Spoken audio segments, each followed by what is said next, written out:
జడేజా ఏంటిది? ఇది నా ప్రశ్న కాదు, మనోని ఇన్స్టా స్టోరీ చూసిన వాళ్ళందరి ప్రశ్న ఇదే. ఎప్పుడు లేని విధంగా మనోడు కొత్తగా తన టెస్ట్ జెర్సీ నెంబర్ను ఫోటో తీసి స్టోరీలో పెట్టిండు. ఇది చూసిన తర్వాత అందరికి ఒకటే తడుతుంది మైండ్లో, అదే రిటైర్మెంట్.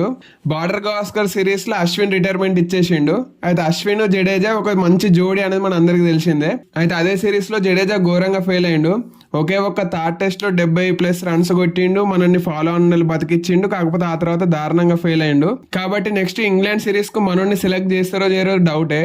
అయితే వాళ్ళే సెలెక్షన్ ఉండాలి తప్పించే లోపు ఒకవేళ సెలెక్ట్ చేసిన ఆస్ట్రేలియా ఎట్లయితే అశ్విన్ పక్కన ఊకోబెట్టిర్రో అట్నే తనను కూడా పక్కన ఊకోబెట్టడానికంటే ముందే జడేజా ఒకవేళ రిటైర్మెంట్ ఇవ్వడం కోసం ఏమన్నా ఆలోచిస్తుండా అనేది ఇప్పుడు అందరికి తడుతుంది. మనోడు ఇప్పటికే T20లలో కూడా ఆల్రెడీ రిటైర్మెంట్ ఇచ్చేసిండు.